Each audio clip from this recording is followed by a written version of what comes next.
Allemagne, le pays réputé pour ses voitures de luxe, ses châteaux enchanteurs, ses festivals animés, sa bière mousseuse, son délicieux pain, son amour pour le football, le fait d'être la plus grande économie en Europe et la 4e plus grande économie du monde en termes de PIB. Le pays est fier de se reconstruire à partir de zéro. Peu importe à quel point on les repousse, ils avanceront. Et malgré les hauts et les bas au fil du temps, l'économie de l'Allemagne est sérieuse. Parce qu'en Allemagne, il n'y a pas de blague, la révolution industrielle a commencé environ un siècle plus tard en Allemagne qu'en Grande-Bretagne parce que l'Allemagne n'existait pas en tant qu'entité politique unique avant 1871. Ce développement s'est fait à un rythme remarquable et le pays s'est distingué.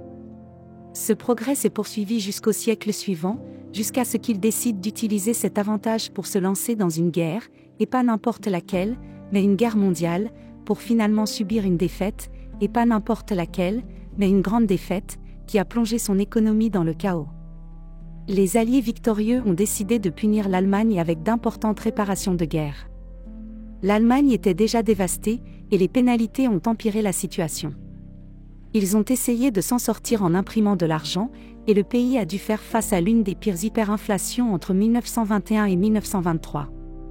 Le pays a continué à faire face à des problèmes, ce qui a finalement donné naissance à cet homme à la moustache allemande d'origine autrichienne, qui a décidé d'orienter l'économie du pays vers des dépenses militaires massives, et a décidé de se lancer dans une autre guerre car, pour certaines raisons, le pillage des richesses des autres semblait être une excellente idée, et encore une fois, pas n'importe quelle guerre, mais une grande guerre, la Seconde Guerre mondiale.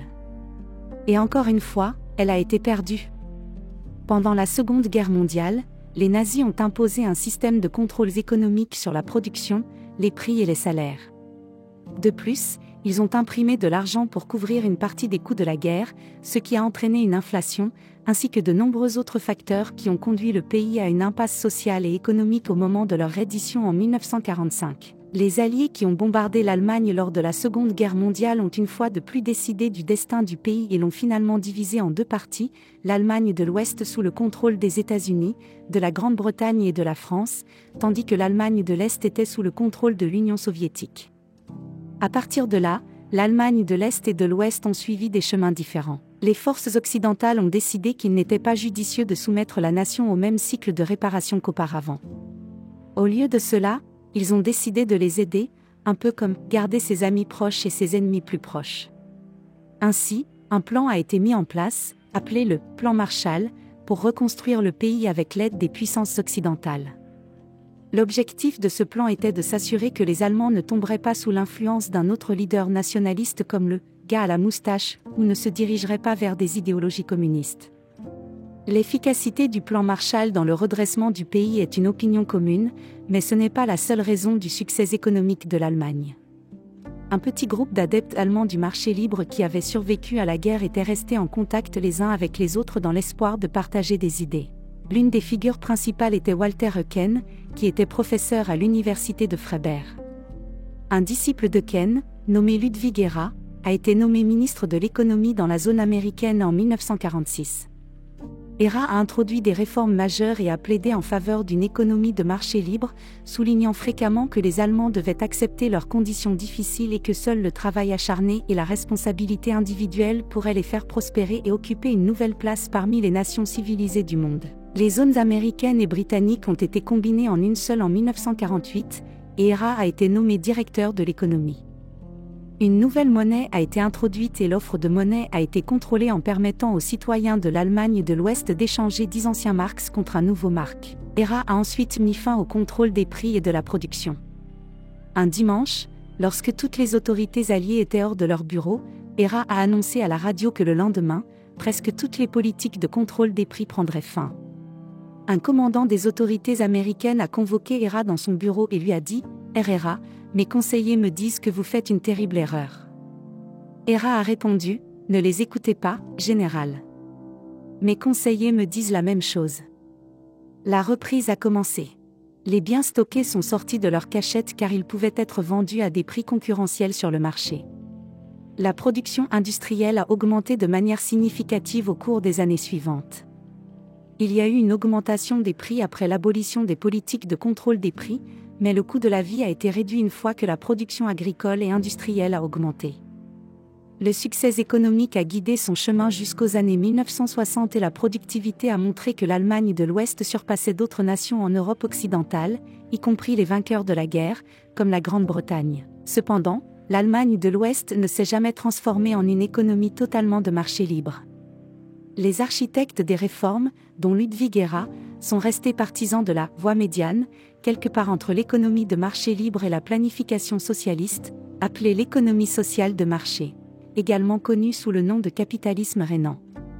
La partie sociale de l'économie sociale de marché est souvent confondue avec le socialisme et le socialisme démocratique, etc. Bien sûr, il y a des similitudes, mais il y a aussi de nombreuses différences. Par exemple, elle n'est pas soutenue par le pétrole, comme dans certains pays scandinaves. D'un autre côté, le bloc de l'Est, ou comme on l'appelle, l'Allemagne de l'Est, était une histoire différente, encline vers une économie socialiste classique. Alors que l'Allemagne de l'Ouest progressait et était qualifiée de « miracle économique », l'Allemagne de l'Est traversait des moments financiers difficiles sous l'économie planifiée de l'Union soviétique. Les usines qui n'avaient pas été détruites pendant la guerre ont été démantelées et expédiées en morceaux en Union soviétique, qui avait mis en place une structure politique communiste dirigée par Staline. Divers autres aspects ont fait que l'Allemagne de l'Est était à la traîne, bien que les soviétiques tenaient à la présenter comme un paradis, ce qu'elle n'était en aucun cas selon les normes. La ville de Berlin, partagée entre les forces de l'Est et de l'Ouest, était un endroit étrange, car elle mettait en évidence le contraste entre les conditions économiques de l'Est et de l'Ouest. Les soviétiques ne voulaient pas que les citoyens allemands de leur côté voient la croissance évidente du bloc occidental, ni qu'ils commencent à migrer vers l'autre côté. Ils ont commencé à injecter de l'argent dans leur partie de la ville, et quand cela n'a pas fonctionné, ils ont décidé d'ériger un long mur entre les deux, également connu sous le nom de mur de Berlin. Le mur de la honte est resté debout pendant près de 3 décennies jusqu'à ce qu'il soit démoli quelques années avant la chute de l'Union soviétique. Avec la chute du mur, l'Allemagne de l'Est et de l'Ouest ont été réunifiées. La réunification de l'Allemagne n'a pas été une tâche facile du point de vue économique. Fusionner une partie du pays qui connaissait un boom économique avec une autre partie sortie d'un régime communiste n'était pas facile. Mais comme toujours, l'Allemagne a réussi à résoudre la situation finalement. Mais qu'est-ce qui fait que l'économie de l'Allemagne continue de s'épanouir malgré les défis constants ? Lorsqu'on parle de la capacité économique de l'Allemagne, on mentionne bien sûr Mercedes, BMW et d'autres entreprises de voitures de luxe, mais ce ne sont pas elles qui dirigent l'économie. Ce sont les entreprises de taille moyenne qui sont la colonne vertébrale et la recette pas si secrète de l'économie allemande, également connue sous le nom de Mittelstand. Certaines personnes décrivent Mittelstand comme des petites et moyennes entreprises ou PME, mais la définition des PME est relativement restrictive et elle n'est pas directement équivalente à Mittelstand. Les entreprises Mittelstand sont principalement des entreprises familiales privées, souvent de petite à moyenne taille, caractérisées par un ensemble commun de valeurs et de pratiques opérationnelles. Il s'agit davantage d'une culture d'entreprise avec des entreprises ayant une manière unique de faire les choses. Les entreprises sont principalement dirigées par des propriétaires entrepreneurs qui sont intéressés par la durabilité et la longévité de l'entreprise. Elles sont fortement axées sur l'idée de bien faire une chose en premier lieu, puis de se diversifier internationalement plus tard. Alors que le monde continue de louer les entrepreneurs en série, les entreprises Mittelstand sont motivées par l'amour et l'engagement envers un produit ou un service. Les entreprises Mittelstand sont là pour durer, ce qui les distingue des entreprises publiques typiques à travers le monde qui doivent faire face à la pression trimestrielle ou annuelle pour atteindre les objectifs financiers. Beaucoup de ces entreprises sont engagées dans la production de ce qui semble être de simples composants de construction, comme les boulons et les écrous, mais elles se spécialisent dans ce domaine et conservent leur domination sur le marché international. Il existe de nombreuses caractéristiques associées à ce modèle, notamment la propriété familiale, la continuité générationnelle, la concentration à long terme, l'attachement émotionnel aux produits ou aux services, l'investissement dans la main-d'œuvre, la responsabilité sociale, le lien avec la communauté locale, les hiérarchies légères et la focalisation sur le client. Pour accumuler de la richesse, l'une des règles financières vitales est de ne pas dépenser au-delà de ses moyens. L'Allemagne semble suivre cette règle de la meilleure manière possible, et cela s'applique aussi bien à ses habitants qu'au gouvernement. Bien que cela puisse sembler être une vieille manière de faire les choses, cela fonctionne très bien pour l'Allemagne. Certaines personnes s'en sortent bien avec les dettes, tandis que d'autres luttent. L'Allemagne semble très bien comprendre cela.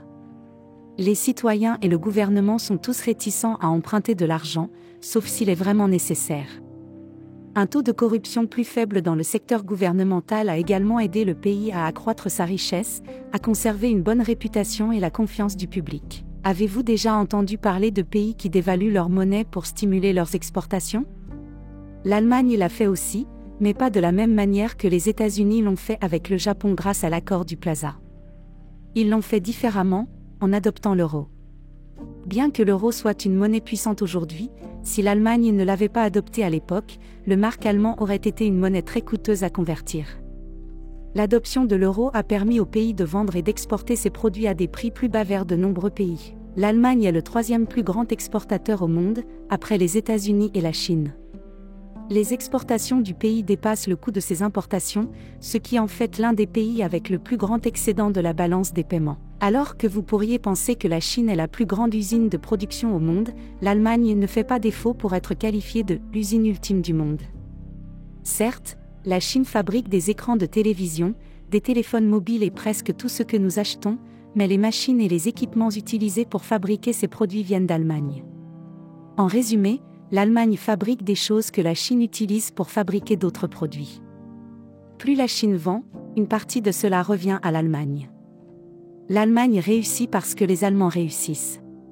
Ses habitants sont son plus grand atout. La force du pays est alimentée par son système éducatif, bien qu'il ait également fait l'objet de critiques. Si vous êtes lycéen et que vous ne souhaitez pas poursuivre des études académiques, le système de formation professionnelle en Allemagne est excellent et moins stigmatisé que dans d'autres pays. Le travail pratique et les compétences manuelles ne sont pas sous-estimés dans le pays. Les établissements éducatifs travaillent en étroite collaboration avec l'industrie pour innover. De nombreux apprentis reçoivent plus d'heures de formation en entreprise sur le lieu de travail qu'ils n'en passent à l'école. Cela les prépare pleinement pour le travail. C'est avantageux à la fois pour les étudiants et les entreprises. Ces programmes de formation permettent également aux étudiants de recevoir un salaire, ce qui signifie que vous terminez le programme avec de l'argent dans votre poche. Ce système contribue également à maintenir un faible taux de chômage et c'est l'une des raisons pour lesquelles les Allemands quittent généralement rarement le pays pour poursuivre des études ou des emplois. L'industrie contribue à environ 30% du PIB, ce qui maintient un quart de la main-d'œuvre allemande employée. L'Allemagne brille dans la production et l'exportation de l'industrie automobile, et avec de grandes marques comme Audi, BMW, Mercedes, Porsche, Volkswagen, etc., elle occupe une position dominante dans le secteur automobile avec environ 90% de part de marché mondial dans ce qui est décrit comme un segment haut de gamme. Bien que le pays ait été critiqué pour ne pas avoir suivi la vague de la bulle Internet et du boom de la technologie dans les années 90, il a maintenu son attention sur la fabrication et l'industrie, ce qui semble avoir bien fonctionné pour le pays. Les entreprises semblent hésiter à intégrer la technologie moderne, mais elles ont su s'adapter aux évolutions du temps. Il semble que contrairement aux entreprises américaines, les Allemands aiment tester les eaux avant de prendre le cap. Le pays a été critiqué pour avoir prétendument exporté des armes vers des pays impliqués dans des zones de conflit et des violations des droits de l'homme. L'Allemagne figure parmi les 5 plus grands exportateurs d'armes au monde. Malgré le fait d'être l'un des plus grands pays industriels, l'Allemagne a presque un tiers de sa superficie couverte par des forêts. L'industrie forestière couvre environ les 2 tiers de la demande nationale en bois et produits en bois. Bien que l'agriculture contribue à moins de 0,9% du PIB du pays, elle couvre environ 90% de la demande nutritionnelle. La production nationale peut satisfaire les besoins de la population, ce qui signifie moins de dépendance à l'égard du monde extérieur pour les besoins fondamentaux. Les Allemands préfèrent leurs propres produits. Il est très difficile de convaincre les Allemands qu'un autre produit est meilleur que le leur. Essayez de leur dire que les automobiles françaises sont meilleures que les voitures allemandes, ou que la bière de la République tchèque a meilleur goût, et voyez comment cela se passe. Le protectionnisme est un autre sujet, mais il est très débattu et difficile à prouver. L'Allemagne dispose de l'une des plus grandes industries du tourisme et figure parmi les 10 pays les plus visités au monde en termes d'arrivée de touristes internationaux. L'industrie du tourisme contribue à près de 5% du PIB du pays et emploie près de 5% de la main-d'œuvre totale. L'Allemagne est connue pour sa ponctualité, à l'exception de ses trains, ce qui est une toute autre histoire.